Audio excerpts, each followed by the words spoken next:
انہوں نے رکھ دیا کرکشن، کیا نام، کرکشن ایجنسی،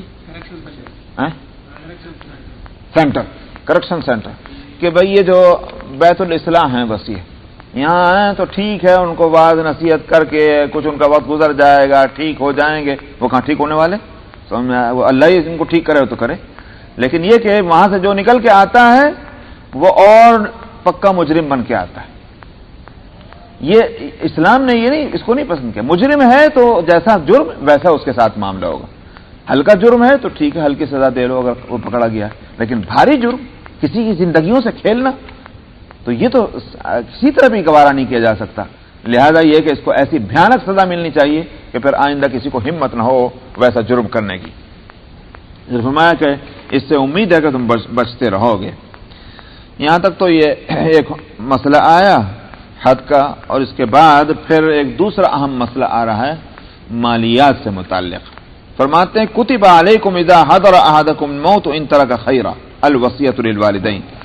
تمہارے ذمے واجب کیا جاتا ہے کہ جب تم میں سے کسی کی موت کا وقت آئے. نہیں، موت کا وقت آنے کا یہ معنی نہیں ہے کہ بس اب جو ہے جان نکلنی شروع ہوئی اور وہ اس وقت وہ کام کرے. مطلب یہ ہے کہ اس سے پہلے کہ آدمی کو یہ احساس ہو کہ بھئی مرنا ہے تو اس کو یہ کام کرنا چاہیے. اگر وہ مال اس کے پاس ہے جو اس کو مال کو وہ چھوڑے گا، خیرہ سے مراد مال ہے. اس سے یہ بات معلوم ہوئی کہ مال اگر اپنی اصل حلال طریقے پر کمایا جائے تو قرآن نے اس کو خیر کہا ہے. کیونکہ یہاں ظاہر ہے کہ جس مال کے لیے ایک مسئلہ بتلایا جا رہا ہے یہ مال حرام تو ہوگا ہی نہیں. مال حرام تو اس کا مال ہی نہیں، وہ تو ان کا مال ہے جن کا ہے.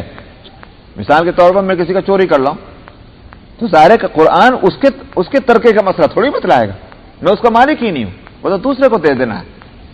یہ اسی طرح سے میرے پاس کسی کا قرض ہے، میں قرض لے کر آ گیا تو مال تو رکھا ہوا ہے گھر کے اندر، لیکن یہ میرا مال ہے نہیں، تو اس میں وصیت وغیرہ یا وراثت کا مسئلہ ہی نہیں آئے گا. یہ تو اسی کا ہے جس سے میں نے لیا، اس کو واپس جانا ہے. تو مال حلال جو ہے اس کو قرآن یہاں خیر کہتا ہے. اس سے یہ بات معلوم ہوئی کہ جو لوگوں نے یہ سمجھا ہوا ہے کہ دینداری اور مال ان دونوں میں اتنا بڑا فرق ہے جیسے رات اور دن کا. رات اور دن جمع نہیں ہو سکتے، لہذا دینداری اور مال بھی جمع نہیں ہو سکتا. اگر ایسا ہوتا تو قرآن دنیا میں کسی مال کو بھی خیر نہ کہتا. یہاں لفظ خیر لائیں تو مال حلال ایک اللہ کی نعمت ہے، لیکن اس کے یہ معنی بھی نہیں کہ اگر کسی کے پاس مال نہ ہو تو اس کو سمجھا جائے کہ بھائی یہ تو اللہ میاں کی رحمتوں سے اور نعمتوں سے محروم ہے. نہیں، اللہ کی رحمتیں بہت سی ہیں. سمجھا؟ کسی کو صحت کا مل جانا اللہ کی رحمت ہے، کسی کو اولاد کا ملنا اللہ کی رحمت ہے، جاب ملنا اللہ کی رحمت ہے، بزنس ہونا اللہ کی رحمت ہے، عزت ملنا اللہ کی رحمت ہے، خود دینداری اور دینی اخلاق کسی کو ملنا اللہ کی رحمت ہے. تو ظاہر بات ہے یہ کسی کے پاس کوئی نعمت ہے، کسی کے پاس کوئی نعمت ہے. لہذا یہ نہیں کہا جائے گا کہ فلاں کے پاس فلاں نعمت نہیں ہے لہذا یہ اللہ کی نعمتوں سے رحمتوں سے محروم ہے.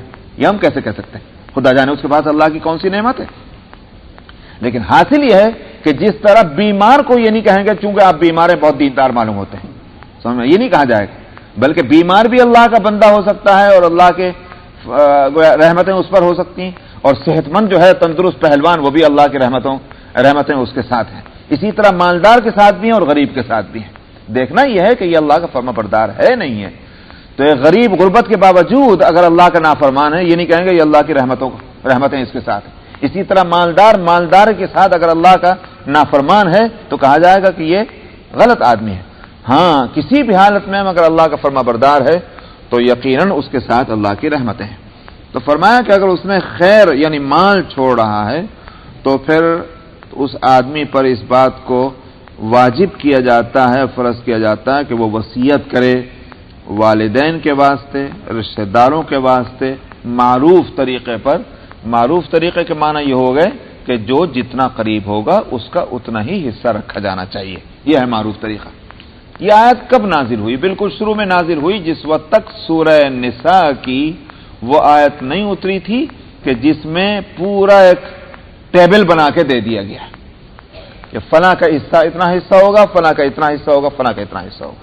ذوی الفروض جس کو کہتے ہیں کہ اگر مرنے والا اس حالت میں مر رہا ہے کہ وہ مال چھوڑ رہا ہے اور اس کے ساتھ ماں باپ ہیں پیچھے وارثوں میں تو ماں باپ کا اتنا حصہ ہوگا، اولاد ہیں تو اولاد کا اتنا حصہ ہوگا، بھائی بہن ہیں تو ان کا اتنا حصہ ہوگا، بیوی ہے تو اتنا حصہ ہوگا، شوہر ہے تو اس کا اتنا حصہ ہوگا۔ یہ ذوی الفروض کہلاتے ہیں کہ قرآن نے ان کے حصے سورہ نساء میں خود متعین کر دیے۔ تو اس سے پہلے یہ آیت اتری تھی، جس وقت وہ آیت نہیں نازل ہوئی، تو معلوم ہوا کہ جس طرح سے اور احکام کے اندر اللہ نے ترتیب رکھی ہے، مثلا نماز کا مسئلہ ہے، تو نماز میں ترتیب یہ تھی کہ شروع میں تو لوگ نماز پڑھتے تھے، حدیث کے اندر آپ مسئلہ آ چکا ہے کہ شروع میں تو نماز پڑھا کرتے تھے لوگ، باتیں بھی کر لیا کرتے تھے، نماز بھی پڑھ رہے اور خیر خیریت بھی پوچھ رہے، السلام علیکم بھی ہو رہی، یہ سارے کام ہوتے تھے۔ نماز پڑھتے تھے ادھر ادھر بھی دیکھ لیا کرتے تھے، تو شروع میں نرمی رکھی گئی تھی، آہستہ آہستہ جو ہے وہ ختم کر دیا گیا۔ اب یہ کہ نہ کسی سے بات چیت ہو سکتی ہے، نہ ادھر ادھر دیکھا جا سکتا ہے، بس نماز میں ایک جگہ کھڑے ہو جاؤ اور حرکت مت کرو۔ اسی طرح روزے کا مسئلہ آگے آ رہا ہے کہ شروع میں تھوڑی سی اس میں چھوٹ تھی یا پابندیاں تھیں، آگے چل کر کے اس میں تبدیلی کی گئی، کچھ پابندیاں ختم کی گئیں اور کچھ چھوٹ جو ہے اس کو بھی ہٹایا گیا۔ اسی طرح سے شراب کا مسئلہ ہے، شراب کی لوگوں کو عادت تھی، جس چیز کی عادت ہے اس کو ایک دم کیسے چھڑوایا جائے، تو پھر اس کے سارے معمولات پر اس کا اثر پڑ جائے گا، اس بات سے آہستہ آہستہ اس کی برائی کو ذہنوں میں بٹھایا گیا کہ کہا گیا کہ بھائی جب نماز کا وقت ہو، نماز اس حالت میں مت پڑھو کہ تم نشے میں ہو، لا تقربوا الصلاۃ وانتم سکارى۔ پھر ایک وقت کہا گیا کہ بھائی یہ کوئی اچھی بات نہیں ہے، اس میں فائدہ ہے ٹھیک ہے، مگر اس کا گناہ والا پہلو جو ہے وہ زیادہ غالب ہے۔ انما الخمر والمیسر والانصاب والازلام، جو کہا گیا تھا یسألونک عن الخمر والمیسر قل فیہما اسم کبیر ومنافع للناس واسمہما اکبر من نفعہما۔ یہ آپ سے شراب کے بارے میں پوچھتے ہیں کہ شراب کیسی چیز ہے، تو آپ کہہ دیجئے کہ اس میں فائدہ بھی ہے نقصان بھی ہے، مگر اس کا گناہ کا پہلو جو ہے وہ زیادہ بھاری ہے۔ یہ آیت اتر گئی، معلوم ہوا کہ اب جو لوگ پہلے نہیں سمجھے تھے وہ اب تو سمجھ جائیں۔ اس کے بعد پھر آخر کچھ وقت گزرنے کے بعد اب حکم دے دیا گیا انما الخمر والمیسر والانصاب والازلام رجس من عمل الشیطان، یہ شراب اور جوا جو ہے یہ گندی چیز ہے، شیطان کے عمل سے ہے، لہذا تم اس سے بچو۔ اب حکم دے دیا گیا، اور واقعی یہی ہوا کہ جو پہلے نہیں بچے تھے اس آیت کے اترنے پر انہوں نے شراب کو اس طرح سے کہ اگر پیالہ جو ہے یہاں تک پہنچا ہوا ہے تو انہوں نے وہیں کہ وہیں اس کو پھینک دیا، اور پھر شراب اس طرح سے انڈیل دی مدینے کے اندر کہ وہ وہاں کی نالیوں میں اور گلیوں کے اندر شراب بہنے لگی۔ اور اتنا ہی نہیں بلکہ یہ کہ وہ شراب کے وہ برتن کہ جس میں جو شراب کے لیے استعمال ہوتے تھے، صحابہ نے ان کو بھی توڑ پھوڑ دیا کہ نہ رہے گا بانس، نہ بجے گی بانسری، نہ برتن ہوں گے نہ ہم کو یاد آئے گی۔ سمجھ میں آیا، یہ جو اللہ کو ناپسند چیز ہے اس کی نشانیاں بھی ختم ہو جانی چاہیے۔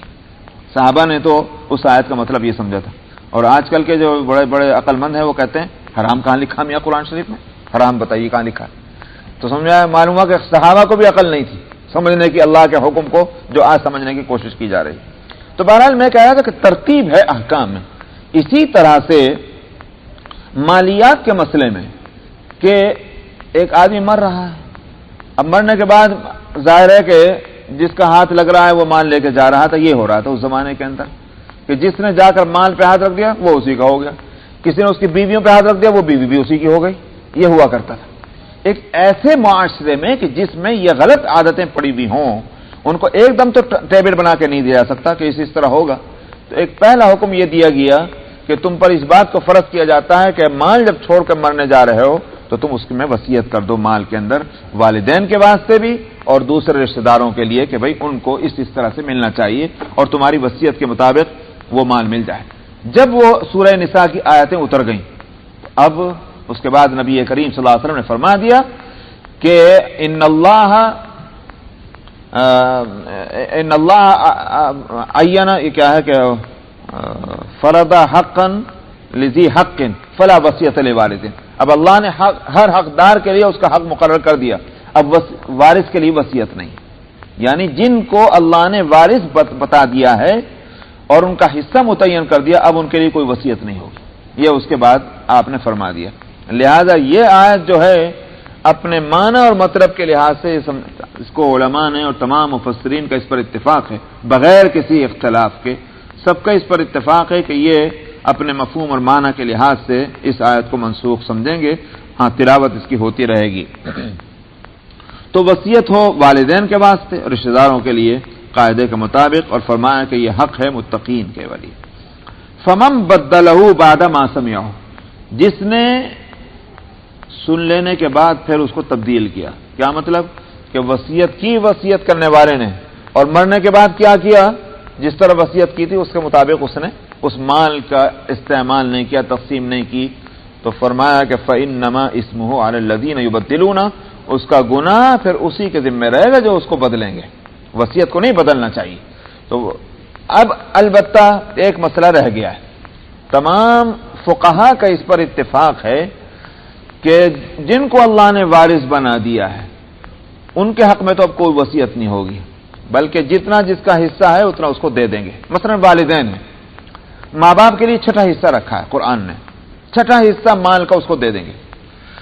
اسی طرح سے بیوی ہے تو اب اگر اولاد نہیں ہے تو بیوی کا جو ہے حصہ چوتھائی رہے گا، 1/4، اور اگر اولاد ہے تو 8واں حصہ رہے گا۔ اگر کسی کا شوہر ہے، مطلب بیوی کا انتقال ہو رہا ہے تو اولاد نہیں ہے تو شوہر کا آدھا رہے گا، اور اولاد ہے تو شوہر کا چوتھائی ہو جائے گا۔ یہ قرآن نے متعین کر دیا سورہ نساء۔ اب اس میں مرنے والے کی کسی وصیت کا اثر نہیں پڑے گا، سمجھ میں آیا؟ مرنے والا کہتے کہ میرا ابا جان کو جو ہے 1/4 دے دینا، نہیں ہوگا، قرآن نے جتنا متعین کر دیا اتنا ہی ملے گا۔ میری بیوی کو جو ہے وہ اولاد ہونے کے باوجود کوئی شخص کہہ دے کہ آدھا اس کو ملے گا، آدھا بچوں کو تقسیم کر دیا جائے، نہیں ہوگا۔ شریعت نے متعین کر دیا کہ اولاد ہونے کی صورت میں بیوی کو 8واں ملے گا، اتنا ہی ملے گا۔ اس لیے تمام فقہا کا اس پر اتفاق ہے کہ جن کا حق قرآن نے متعین کر دیا ان کے لیے تو کوئی وصیت اب نہیں ہوگی، لیکن جو وارث نہیں ہیں قرآن کی اس تفصیل کے مطابق تب ان کے لیے وصیت کی جا سکے گی۔ تو چاہے وہ رشتہ دار ہوں یا دوست احباب ہوں یا شہر کے غریب غربا ہوں یا مسجد اور مدرسہ ہو، جو بھی کارخ ہے ان کے لیے وصیت ہوگی، اور اس وصیت کو چونکہ الاقربین کا لفظ ہے اور رشتہ داروں کے لیے ہو جائے گی وصیت کہ جو وارث نہیں ہے، لیکن یہ وصیت 1/3 کے اندر رہے گی۔ یہ بھی نبی کریم صلی اللہ علیہ وسلم کے حدیث سے فقہا نے اس مسئلے کو نکالا ہے کہ 1/3 جو ہے اس میں وصیت نافذ کر دی جائے گی، 1/3 سے زیادہ نہیں، الا یہ کہ تمام ورثہ مل کر کے اتفاق کر لیں اس بات پر کہ بھئی ہم اپنے اپنے حصوں کے تعلق سے یہ فیصلہ دیتے ہیں کہ وصیت کرنے والے نے جو وصیت کی تھی ہم اس کے وصیت سے راضی ہیں اور لہذا اتنا مال فلانی جگہ دے دیا جائے۔ تو اس کا مطلب کیا ہوا کہ اب حق والا اپنا حق چھوڑنے کو تیار ہو رہا ہے، سمجھ میں آتا تو اس کی اجازت ہے، ورنہ 1/3 ہی کو میں وصیت ہوگی۔ اس سے ایک اور مسئلہ بتلا دوں میں، اگرچہ یہاں اس کی ضرورت نہیں تھی، اور وہ یہ کہ بعض لوگ مرنے والے کے مال میں نہ تو ترکے کی تقسیم کا کوئی اہتمام کرتے ہیں، نہ اس کی وصیتوں کا زیادہ خیال کرتے ہیں، اور سب سے پہلی فکر اس کی ہوتی ہے کہ بھائی لوگوں کی دعوت کر دی جائے۔ اب مرنے والے کا مال جو ہے اس میں سے بریانی پک رہی ہے اور پراٹھے پک رہے ہیں اور خوب کھانے ان کو لا کے بلا کے کھلا رہے ہیں اور سمجھ رہے ہیں کہ میں نے بہت اچھا کام کیا۔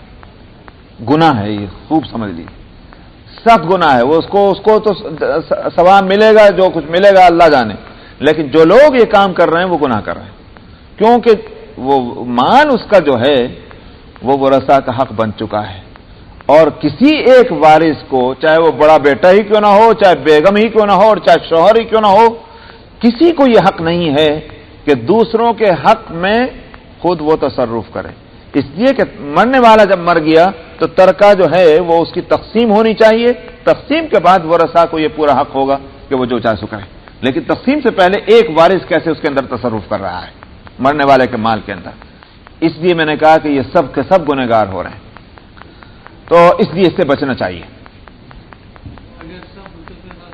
بٹھا کر کہہ دیا جائے کہ تمہارا یہ حصہ ہے جو ملے گا، اب یہ تم بتلاؤ کہ تم اپنے حصے میں سے اس کی اجازت دے رہے ہو کہ ہم فلانے کام کے اندر خرچ کر دیں جو مثلا نیکی کا کام ہے، تو وہ مسئلہ الگ ہے، لیکن یہ کہ یہ اس کے بغیر یقیناً گناہ ہوگا۔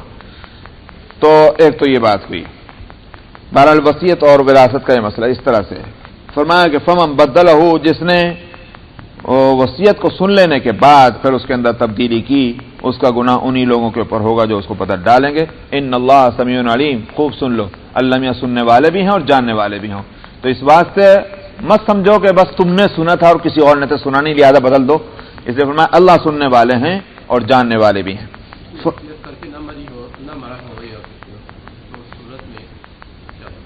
صورت میں ترکہ تقسیم ہو جائے گا. جو قرآن نے متعین کر دیا ہے ذوی الفروض، ان کا تو حصہ اس کے مطابق ملے گا کہ جو قرآن نے متعین کیا، اور باقی رہ گئے عصبات. عصبات ان کو کہا جاتا ہے کہ جو ذوی الفروض میں نہیں آتے اور مرنے والے کے اور اس کے درمیان میں جو رشتے کی کڑی ہے وہ مرد ہے، اس کو عصبہ کہتے ہیں. تو کیا کرنا، اگر کوئی اس نے کوئی وصیت نہیں کی ہے تو ہاں جو بھی ہے تو ترکہ تقسیم ہوگا. تو عصبہ اس کو کہتے ہیں کہ مرنے والا جو ہے جب مرا تو وہ جو شخص ہے وہ ذوی الفروض کی لسٹ میں نہیں آ رہا ہے، تب پھر وہ دیکھیں گے کہ اس کے اور مرنے والے کے درمیان میں اگر رشتہ کی کڑی جو ہے وہ مرد ہے، مثلا سگا بھائی ہے، تو سگا بھائی جو ہے وہ جو باپ شریک ہو یا ماں اور باپ دونوں کا شریک ہو تو اس کو کہیں گے. تو یہ عصبہ بن جائے گا.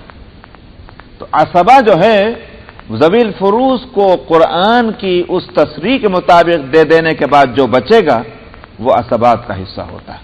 اب جتنے عصبہ ہوں گے ان میں برابر تقسیم کر دیا جائے گا. ایک ہے تو پورا اس کو دے دیں گے، چار ہیں تو اس طرح تقسیم کر دیں گے، اس کا عصبات کہتے ہیں. تو یہ اس کے سوا اور کوئی صورت نہیں ہے.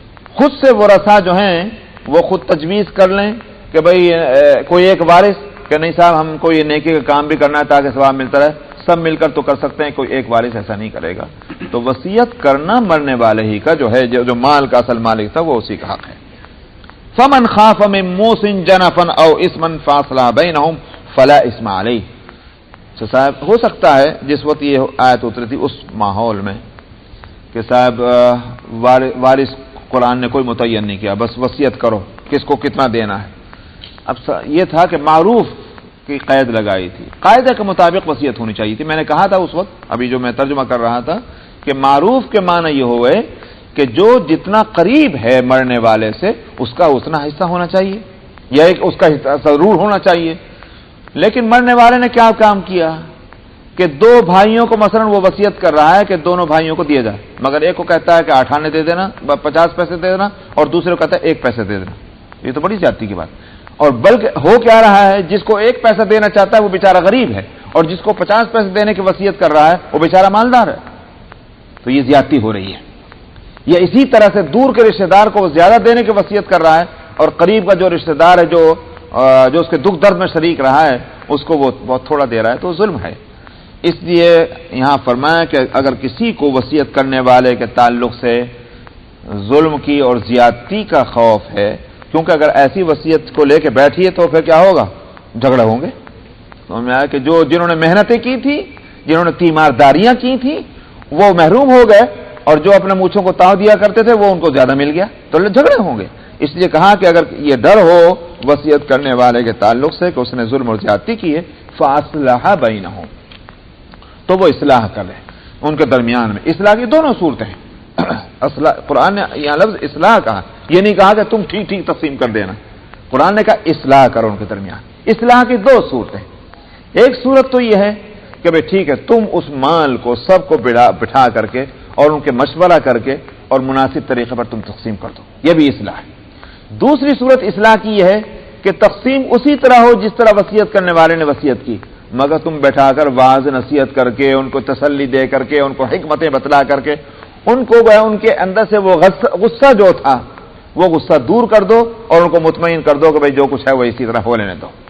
یہ بھی ایک صورت اصلاح کی. اس نے فرمایا فاصلح بینہم فلا اثم علیہ، تب اس صورت میں اس آدمی پر کوئی گناہ نہیں ہوگا کہ جو یہ وصیت کے اندر اس صورت میں تبدیلی کر رہا ہے. ان اللہ غفور الرحیم، بلا شبہ اللہ تعالی بخشنے والے ہیں اور مہربان ہیں. یا ایھا الذین آمنوا کتب علیکم الصیام کما کتب علی الذین من قبلکم لعلکم تتقون. اب یہاں سے ایک تیسرا مسئلہ ہے اور وہ مسئلہ ہے روزے کا، اس سے پہلے روزے فرض نہیں تھے. جب یہ آیت نازل ہوئی فرض تھا بھی تو وہ صرف ایسا جو حدیثوں سے معلوم ہوتا ہے عاشورہ کا روزہ فرض تھا. چنانچہ نبی کریم صلی اللہ علیہ وسلم جب مدینہ منورہ میں تشریف لائے تو وہاں حضرت عائشہ کی حدیث ہے کہ وہاں دیکھا کہ یہود روزہ رکھتے ہیں. تو آپ نے پوچھا بھئی یہ کیسا روزہ رکھ رہے ہو؟ تو انہوں نے کہا کہ اللہ نے فرعون کے عذاب سے موسیٰ کو اور بنی اسرائیل کو نجات دی تھی تو موسیٰ علیہ السلام نے روزہ رکھا تھا، ہم بھی روزہ رکھتے ہیں.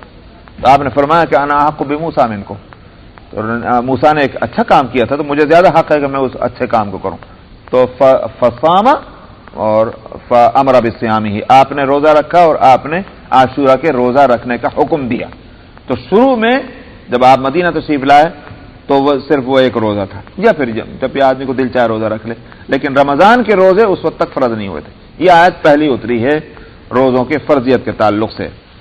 تو فرمایا کہ اے ایمان والو تمہارے اوپر روزے فرض کیے جاتے ہیں. سیام صوم کی جمع ہے، معلوم ہوا کہ وہ ایک روزہ نہیں ہے بلکہ ایک سے زیادہ ہے. روزے فرض کیے جاتے ہیں تمہارے اوپر جس طرح تم سے پہلے لوگوں پر فرض کیے گئے تھے. جس طرح کے معنی یہ ہیں کہ مطلقاً روزے کی فرضیت کو بتایا جا رہا ہے، جس طرح کے یہ معنی نہیں ہے کہ جو روزوں کی تفصیل تمہاری وہی ان کی. مثال کے طور پر تمہارے اوپر رمضان کے روزے، ان پہ بھی رمضان کے روزے تھے. یہ تمہارے اوپر 30 روزے ہیں، ان پہ بھی 30 روزے تھے. یہ جس طرح سے روزے کے جو اور تفصیلی مسائل ہیں جس طرح تمہارے لیے اسی طرح ان کے لیے بھی تھے. یہ ضروری نہیں. کما کے معنی یہ نہیں. کما کے معنی یہ ہے کہ جس طرح فرض تمہارے اوپر کیے جاتے ہیں اسی طرح فرضیت ان پہ بھی تھی. یہ مثلیت جو ہے وہ فرضیت میں ہے. اسی لیے اس آیت کو بھی میں بتلا دوں کہ وَلَهُنَّ مِثْلُ الَّذِي عَلَيْهِنَّ بِالْمَعْرُوفِ. اس کو جو ہے آج کل کے بڑے مجتہدین اس آیت کو بہت کوٹ کرتے ہیں. وَلَهُنَّ مِثْلُ الَّذِي عَلَيْهِنَّ بِالْمَعْرُوفِ کہ عورتوں کا بھی حق اسی طرح مردوں کے اوپر ہے جس طرح سے مردوں کا حق عورتوں کے اوپر ہے. تو جو نئی تہذیب والے ہیں کہنے کا بس ٹھیک ہے تو دونوں برابر ہو گئے. یہ جو ہے برابری اس آیت سے معلوم ہو گئی. تو عورت اور مرد دونوں برابر ہو. حالانکہ اس آیت کے معنی بھی یہ ہوئے کہ یہ نہیں سمجھنا چاہیے کہ صرف مرد کا ہی حق عورت کے اوپر ہے، بلکہ سمجھنا ہی چاہیے کہ جیسے حق ایک مرد کا عورت پر ہے ایسے ہی حق ایک عورت کا بھی مرد کے اوپر ہے. لیکن حق دونوں کا یکساں ہو یہ ضروری نہیں، وہ تفصیلات ہیں. تو اس لیے یہاں بھی وہی بات ہے، کما کتبہ کے معنی یہ ہوئے فرضیت کے اندر مثلیت ہے، تفصیلات کے اندر نہیں. تمہارے اوپر اسی فرض کیے گئے روزے جس طرح تم سے پہلوں پر فرض کیے گئے تھے. لعلکم تتقون، یہاں سے اس کی حکمت بتلا رہے ہیں کہ یا اس کا نتیجہ کہ روزے جو فرض کیے گئے ہیں اس کا کیا فائدہ ہے. فائدہ اس کا یہ ہے کہ اس سے تم میں تقوی پیدا ہوگا. آگے فرماتے ہیں ایام، اس کی تفصیل انشاءاللہ میں لوٹوں گا پیچھے، لیکن آگے چلی. ایام معدودات، دوسری بات اس تعلق سے فرما رہے ہیں یہ کچھ دن ہیں متعین، معدودات گنے ہوئے دن. تو اس کے معنی یہ نہیں ہے کہ ان لمیٹڈ ٹائم کے لیے آپ روزہ رکھ رہے ہیں. چند دن کی بات ہے میاں، سال میں 11 مہینے کھاتے اور اگر ایک مہینہ کھانے کے تمہارے نظام کے اندر تبدیلی آ جائے تو کون سا غضب آ جائے گا. چند دن کی بات ہے، اس کو کر لینا چاہیے. آدمی سفر کرتا ہے، آدمی بیمار ہوتا ہے تو کھانے پینے کے اندر آگے پیچھے ہوتا ہے کہ نہیں ہوتا، آدمی برداشت کر لیتا ہے. تو اسی طرح یہ چند دن کی بات ہے. اس کے بعد فرماتے ہیں ایک اور سہولت بھی ہم تم کو دے رہے ہیں. یہ بھی نہیں کہ صاحب تم مر رہے ہو کہ جی رہے ہو، سفر ہے کہ حضر ہے تو ہر صورت میں روزہ رکھنا فرض ہی ہے. بھائی کتنا سخت قانون ہے. فرماتے ہیں کہ ایک تیسری بات اور ہم بتلاتے ہیں، اور وہ یہ کہ تم میں سے اگر کوئی بیمار ہو یا سفر پہ ہو تو فعدۃ من ایام اخر، تو کچھ اور دوسرے دنوں کے اندر ان کو کاؤنٹ کر کے اس کی قضا کر لی جائے گی. جب ہم نے اتنی سہولت رکھ دی ہے تو پھر اب روزہ رکھنے میں تمہیں کوئی تعامل نہیں ہونا چاہیے. لعلکم تتقون، اس کی وہ اصل حکمت بتلائی گی. بات جو ہے وہ یہ کہ شاید میں نے کسی اور موقع پر بھی کہا تھا کہ گناہ کے جو ہیں یہ جذبات پیدا ہوتے ہیں، ان میں اسباب جو ہیں وہ گناہ کے جذبات پیدا ہونے کے، اور سب سے بڑا سبب جو ہے وہ انسان کی اپنی غذائیں جو ہیں وہ اس میں بہت مؤثر سبب بنتی ہیں کہ الا بلا جو کھاتا رہتا ہے اس کھانے سے اس کے جذبات بھڑکتے ہیں. آدمی کمزور آدمی جو ہے اس کے جذبات بھی کمزور ہوں گے، اور صحت مند آدمی اس کے جذبات بھی جو ہیں وہ طاقتور اور صحت مند ہوتے ہیں. تو کھانے سے جذبات پیدا ہوتے ہیں. اگر اس میں کنٹرول نہیں کیا گیا جذبات بھی بے کنٹرول ہوں گے، اور اگر کھانے پینے پر کنٹرول کر لیا جائے تو جذبات جو ہیں، خیالات اور خواہشات، ان پر بھی کنٹرول ہوگا. اس لیے جب کھانے پینے پر کنٹرول ہوا، جذبے کنٹرول میں ہوئے، تقویٰ پیدا ہو گیا. یہی ہے مقصد. اسی واسطے نبی کریم صلی اللہ علیہ وسلم نے حکم آپ نے فرمایا تھا کہ کسی شخص کو اگر شادی کرنی ہے اور وہ شادی نہیں کر سکتا، کوئی بھی رکاوٹ ہے اور وہ شادی نہیں کر پا رہا ہے، تو گناہ سے بچنے کے لیے اس کو کیا آپ نے تدبیر بتائی؟ فرمایا روزے رکھو. تو روزے رکھو گے تو وہ خواہشات جو ہیں انسانی وہ قابو میں آ جائیں گی. اول تو یہ کہ شادی کرنے کی کوشش کرو، لیکن جب تک شادی نہیں ہوتی اور جذبات، خیالات اور شہواتیں جو ہیں وہ پریشان کریں تو روزے رکھو. تو روزہ جو ہے وہ تقویٰ پیدا کرتا ہے. آگے فرماتے ہیں کہ وَعَلَى الَّذِينَ يُطِيقُونَهُ. اچھا صاحب، روزہ جو ہے اس میں یہ کہ اگر بیمار ہے تو فَعِدَّةٌ مِّنْ أَيَّامٍ أُخَرَ کے یہ معنی نہیں ہے کہ بیمار ہے ضرور روزے کو چھوڑ دے، سفر میں جا رہے ہیں ضرور روزہ چھوڑ دے، ایسی کوئی بات نہیں. بلکہ یہ کہ اختیار ہے. اس کے معنی کیا ہوئے؟ روزہ رکھے، ٹھیک ہے، روزہ ہو جائے گا اس کا. بیمار اگر آدمی اگر کہے کہ نہیں میں روزہ نہیں چھوڑتا، رمضان کی برکت ہی عجیب ہے، اور پھر یہ کہ مجھ سے نہیں رکھا جائے گا، روزہ رکھ لوں، کسی کو یہ حق نہیں کہ صاحب اس کو لان تان کرے. ہاں، اس صورت میں اس کو بے شک کہا جائے گا کہ جب کہ گھر والے یا ڈاکٹر یہ سمجھتے ہیں کہ صاحب یہ بیمار اپنے جذبے سے روزہ رکھنا چاہتا ہے مگر یہ روزہ اس کے لیے نقصان دہ ہے، یہ بے وجہ اپنے کو تکلیف میں ڈال رہا ہے، تو پھر بے شک اس کو اس بات کے لیے آمادہ کیا جائے کہ نہیں نہیں، تم کو روزہ نہیں رکھنا کیونکہ روزہ تمہارے لیے تکلیف دہ ہے. لیکن اگر زیادہ تکلیف دہ نہیں ہے روزہ رکھ لے. اسی طرح سفر میں بھی، کہ سفر میں اگر کوئی شخص جا رہا ہے، اور یہاں لفظ اعلیٰ لائے ہیں، اعلیٰ سفرین، اس کے معنی کیا ہوئے کہ بھئی یہاں سے اگر آپ مثال کے طور پر جا رہے ہیں راکفورٹ اور گاڑی میں بیٹھے جا رہے ہیں تو کیا مصیبت آ گئی، تو آپ تو 1 گھنٹے میں پہنچ جائیں گے. تو بے شک سفر تو ہے یہ، اس لیے کہ 48 مائل سے آگے آپ جا رہے ہیں تو سفر تو ہوگا. جب آپ اپنے سٹی لیمٹ سے باہر 48 میل جائیں مسافر ہو گئے. تو اب یہ بے شک یہ ہے کہ مسافر ہو گئے تو آپ روزہ چھوڑ سکتے، لیکن یہ کہ آپ 1 گھنٹے میں پہنچ جائیں گے، 1 گھنٹے میں واپس آ جائیں گے، رات دن اتنا چلتے پھرتے ہیں. اعلیٰ سفر کا لفظ لائیں، اس کے معنی یہ ہے کہ وہ سفر واقعتاً ایسا سفر ہو جس کی وجہ سے معمولات پر اثر پڑ رہا ہے، اور مسافرانہ جو ایک وہ اثرات ہوتے ہیں وہ اس میں آ رہے ہیں، تب اس صورت میں وہ روزے کو ملتوی کریں. وہاں بھی یہی ہے، اگر کسی نے روزہ چھوڑ دیا تو کوئی اس کو لانتا نہ کرے، میاں کیا تھا، کون سے مر جاتے میاں، روزہ رکھ لینا چاہیے تھا. نہیں، لڑنے کی ضرورت نہیں، اس نے روزہ چھوڑا ہے، اللہ نے اس کو اجازت اس کو دی ہے. یا اسی طرح سے کوئی شخص روزہ رکھنا چاہتا ہے کہ سفر میں ہے، ٹھیک ہے، کیا بات ہو گئی، کوئی حرج نہیں، روزہ رکھیں گے، تب بھی اسے لڑنے کی ضرورت نہیں ہے، اس میں ہمت ہے، وہ روزہ رکھ لے گا. وَعَلَى الَّذِينَ يُطِيقُونَهُ فِدْيَةٌ طَعَامُ مِسْكِينٍ.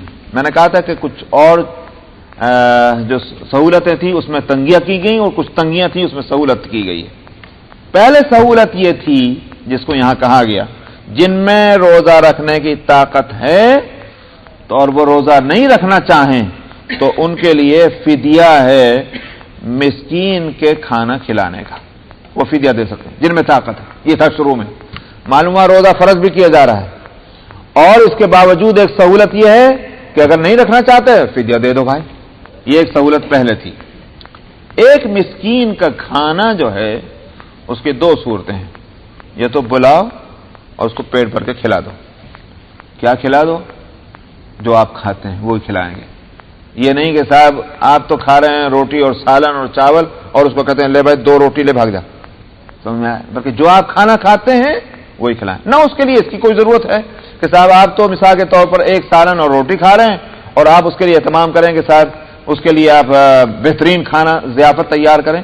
آپ کرنا چاہتے ہیں کریں، لیکن پابند نہیں اس کے. جو ایک معمول ہے کھانے کا وہی کھانا آپ مسکین کو، ایک صورت پیٹ بھر کے. دوسری ہے کہ آپ اس طرح نہیں، بلکہ یہ کہ آپ اس کو دے دینا چاہتے ہیں کہ بھائی جو چاہے سو کرے وہ، تو پھر اس صورت میں صدقہ فطر جو ہے، جو مقدار اس کی ہے وہی مقدار ایک مسکین کے کھانے کی وہ اس کو دے دیا جائے. تو جو 2.25 سیر گیہوں ہے تو وہ اس کی قیمت یا 2.25 سیر گیہوں اور وہ اس کو دے دینا چاہیے. تو آج کل کے جو یہاں بتایا جاتا ہے واللہ عالم $3 عام طور پر جو ہے صدقہ فطر رکھا جاتا ہے. تو وہ اس پر واجب ہوگا. یہ ظاہر ہے کہ مقدار ہے، لیکن اگر کوئی شخص اس سے زیادہ دینا چاہے ظاہر ہے کہ وہ اس کا اختیار ہے. فمن تطوع خیرا فهو خیر له، فرمایا کہ جس نے بھلائی کے اندر کچھ زیادتی کی ہے ظاہر ہے کہ اس کا ثواب اسی کو ملے گا. کیا مطلب کہ اس کے دو معنی ہوئے، ایک مسکین کو نہیں بلکہ وہ 4 مسکین کو کھلا رہا ہے، ظاہر ہے کہ بہت اچھی بات ہے. یہ تطوع ہے. تطوع کہتے ہیں جو کام کے واجب ہے، ڈیوٹی ہے، اس سے زائد وہ کرنا، وہ ہے تطوع. اسی بات سے نفل کا بھی ترجمہ کیا جاتا ہے تطوع سے. دوسری بات یہ ہے کہ روزہ نہ رکھنے کی اجازت تھی اس حالت میں، مگر وہ روزہ رکھ رہا ہے، تو یہ بھلائی کے اندر، جبکہ وہ اس کے لیے نقصان دہ نہ ہو، تو یہ نیکی کا کام کر رہا ہے. فرمایا کہ یہ خیر اسی کے واسطے ہوگی، اس کا ثواب اس کو ملے گا. صحابہ رضی اللہ عنہم نے یہی کیا کہ بھائی سفر کے اندر ہوتے تھے، ان کو اطمینان تھا کہ ہم سفر میں ہیں، روزہ ہم رکھ سکتے ہیں، روزہ رکھ لیتے تھے. اب کیا نام ہے، غزوہ بدر ہوا کب ہوا؟ رمضان کے اندر ہوا. روزے رکھ رکھ کر انہوں نے جہاد کیے ہیں. ظاہر ایک آسان بات نہیں تھی، لیکن ان صحابہ نے روزے رکھے اس حالت میں بھی، اور ان کو اطمینان تھا کہ بھائی ہم اس کو برداشت کر لیں گے. ان کے حق میں وہ بات نیکی کی ہے. تو فرمایا کہ جو بھلائی کے اندر زیادتی کرے گا وہ بھلائی اسی کے لیے. وان تصوموا خیر لکم ان کنتم تعلمون، اگر تم روزہ رکھو گے یعنی فدیہ نہ دو کی طرف توجہ نہیں کرو گے بلکہ روزہ ہی رکھو گے، تو فرمایا کہ یہ تمہارے لیے بہتر ہے اگر تم اس بات کا علم رکھتے ہو کہ روزے کے فوائد کیا. اس واسطے کہ وہ تقوی جو پیدا ہونے والا ہے روزے سے، ظاہر ہے کہ وہ فدیے سے تو نہیں پیدا ہوگا. تو اگرچہ وہ اس کا بدلہ ہے، اس کا الٹرنیٹ ہے، سبسٹیٹیوٹ ہے، مگر اس کے باوجود اصل فائدہ روزے ہی کا ہے. اس لیے کہا گیا کہ وہی بہتر ہوگا اگر تمہیں اس کا علم ہو. شہر رمضان الذی انزل فیہ القرآن، یہاں سے ایک بات یہ ہو سکتی تھی کہ بھئی ٹھیک ہے جی، اللہ میاں کو 30 دن ہی کے روزے رکھوانے ہیں، تو ہم کو جب سہولت ہوگی رکھ لیں گے. اب اس مہینے میں تو ہمیں بیٹے کی شادی کرنی ہے تو روزے رکھنا بڑا مشکل کام ہے، ہم اگلے مہینے میں رکھ لیں گے. اس مہینے میں ہم کو سفر کرنا ہے، اس مہینے میں مشکل آئیں، اس لیے ایک مہینہ کیوں متعین کیا گیا؟ تو اس کی حکمت کو بتلایا جا رہا ہے.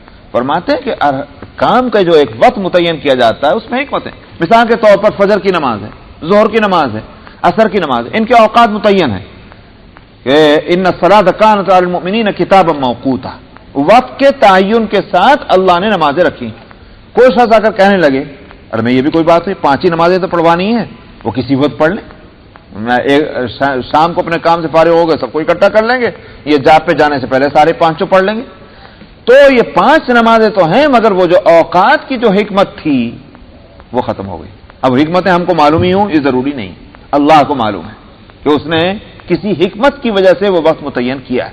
اسی طرح سے رمضان کا مہینہ روزے کے لیے جو رکھا ہے اس کی اصل حکمتیں تو اللہ جانتے ہیں، لیکن اس کی ایک حکمت ہم کو بتلائی جا رہی ہے، اور وہ یہ رمضان کا مہینہ وہ مہینہ ہے کہ جس میں قرآن اترا ہے. اس لیے یہ نہیں کہا جائے کہ چونکہ قرآن اترا ہے اس لیے رمضان میں روزے رکھے ہیں، یہ ضروری نہیں، بلکہ اس سے رمضان کے اس مہینے کی خیر اور برکت کو بتلایا جا رہا ہے کہ اس کی خیر اور برکت ہے، ہم نے تبھی تو اس میں بھی قرآن اتارا. بس اسی سمجھو کہ کوئی تو بات ہوگی کہ جس میں روزے رکھے گئے. ہم نے رمضان کا مہینہ وہ ہے کہ جس میں قرآن اتارا گیا جو ہدایت ہے لوگوں کے واسطے، اور اس میں ہدایت کی کھلی کھلی نشانیاں ہیں اور حق اور باطل کے درمیان فیصلہ کرنے والی ہے وہ کتاب. بس یہیں رک جائیے انشاءاللہ. 185